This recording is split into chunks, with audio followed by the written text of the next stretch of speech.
पाठ 12 मेरी जीवन यात्रा। पाठ प्रवेश। प्रस्तुत पाठ महावीर प्रसाद द्विवेदी के जीवन चरित्र को प्रस्तुत करता है। इसमें उनके व्यक्तित्व का बड़ी सहजता के साथ प्रस्तुतिकरण किया गया है। द्विवेदी जी के जीवन में ईमानदारी से काम करने का बहुत महत्व था। पाठ उद्देश्य: साहित्यकार का परिचय देना, ईमानदारी का भाव जागृत करना, सत्कर्म करने की प्रेरणा देना, पुस्तकों के प्रति रुचि जागृत करना। मैं एक ऐसे देहाती का एकमात्र आत्मज हूँ जिसका मासिक वेतन 10 रुपये था। अपने गांव के देहाती मदरसे में थोड़ी सी उर्दू और घर पर थोड़ी सी संस्कृत पढ़कर 13 वर्ष की उम्र में मैं 36 मील दूर रायबरेली के जिला स्कूल में अंग्रेजी पढ़ने गया। आटा दाल घर से पीठ पर लाद कर ले जाता था। 2 आने महीने फीस देता था। दाल ही में आटे के पेड़े या टिकियाएं पका करके पेट पूजा करता था। रोटी बनाना तब मुझे आता ही न था। संस्कृत भाषा उस समय स्कूल में अछूत समझी जाती थी। विवश होकर अंग्रेजी के साथ फारसी पढ़ता था। 1 वर्ष किसी तरह वहां काटा। फिर पुरवा, फतेहपुर और उन्नाव के स्कूलों में 4 वर्ष काटे। कौटुंबिक दुर्वस्था के कारण मैं इससे आगे न पढ़ सका। मेरी स्कूली शिक्षा की वहीं समाप्ति हो गई।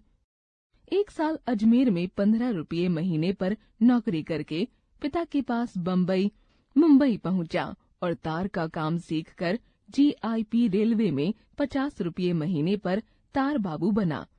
बचपन ही से मेरी प्रवृत्ति सुशिक्षित जनों की संगति करने की ओर थी।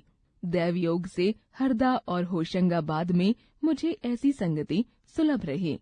फल यह हुआ कि मैंने अपने लिए 4 सिद्धांत या आदर्श निश्चित किए, यथा 1.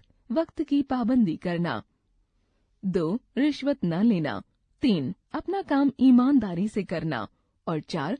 ज्ञान वृद्धि के लिए सतत प्रयत्न करते रहना। पहले 3 सिद्धांतों के अनुकूल आचरण करना तो सहज था, पर चौथे के अनुकूल सचेष्ट रहना कठिन था। तथापि सतत अभ्यास से उसमें भी सफलता होती गई। तार बाबू होकर भी टिकट बाबू, माल बाबू, स्टेशन मास्टर, यहाँ तक कि रेल की पटरियां बिछाने और उसकी सड़क की निगरानी करने वाले तक का भी काम मैंने सीख लिया। फल अच्छा ही हुआ। अफसरों की नजर मुझ पर पड़ी। मेरी तरक्की होती गई। वह इस तरह कि एक दफे छोड़कर मुझे कभी तरक्की के लिए दरख्वास्त नहीं देनी पड़ी। जब इंडियन मिडलैंड रेलवे बने तब उसके दफ्तर झांसी में खुले। तब GIP रेलवे के मुलाजिम जो साहब वहां जनरल ट्रैफिक मैनेजर मुकर्रर हुए, वे मुझे भी अपने साथ झांसी ले गए और नए नए काम मुझसे लेकर मेरी पदोन्नति करते गए। इस उन्नति का प्रधान कारण मेरी ज्ञान लिप्सा और गौण कारण उन साहब बहादुर की कृपा या गुणग्राहकता थी। 10-12 वर्ष बाद मेरी मासिक आय मेरी योग्यता से कई गुनी अधिक हो गई। मैं यदि किसी के अत्याचार को सह लूंगा तो उससे मेरी सहनशीलता अवश्य सूचित होती है, पर उससे मुझे औरों पर अत्याचार करने का अधिकार नहीं प्राप्त हो जाता। परंतु कुछ समयोत्तर बानक ऐसा बना कि मेरे प्रभु ने मेरे द्वारा औरों पर भी अत्याचार कराना चाहा। हुक्म हुआ कि इतने कर्मचारियों को लेकर रोज सुबह 8 बजे दफ्तर में आया करो और ठीक 10 बजे मेरे कागज मेरी मेज पर मुझे रखे मिलें। मैंने कहा, मैं 8 बजे आऊंगा, पर औरों को आने के लिए लाचार न करूंगा। उन्हें हुक्म देना हुजूर का काम है। बस बात बढ़ी और बिना किसी सोच विचार के मैंने इस्तीफा दे दिया। बाद में उसे वापस लेने के लिए इशारे ही नहीं, सिफारिशें तक की गईं, पर सब व्यर्थ हुआ। क्या इस्तीफा वापस लेना चाहिए, यह पूछने पर मेरी पत्नी ने विषण्ण होकर कहा, क्या थूक कर भी उसे कोई चाटता है? मैं बोला, नहीं, ऐसा कभी न होगा, तुम धन्य हो।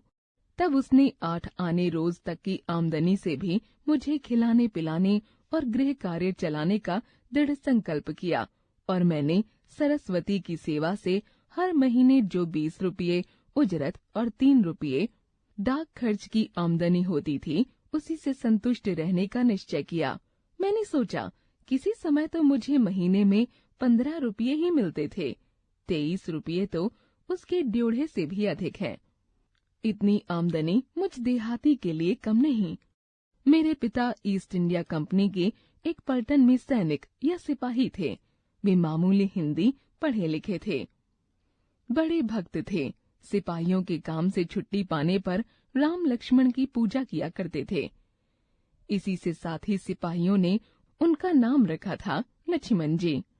गदर में पिताजी की पलटन बागी हो गई। जो बच निकले वे बच गए, बाकी जवान तोपों से उड़ा दिए गए। पलटन उस समय होशियारपुर पंजाब में थी। पिताजी ने भागकर अपना शरीर सतलुज की वेगवती धारा को अर्पण कर दिया। 1 या 2 दिन बाद बेहोशी की हालत में सैकड़ों कोस दूर आगे की तरफ कहीं वे किनारे लग गए। होश आने पर संभले और हरी मोटी घास के तिनके चूस चूस कर कुछ शक्ति जुटाई। मांगते खाते साधु वेश में कई महीने बाद वे घर आए। घर पर कुछ दिन रहकर इधर उधर भटकते हुए वे बम्बई मुंबई पहुँचे।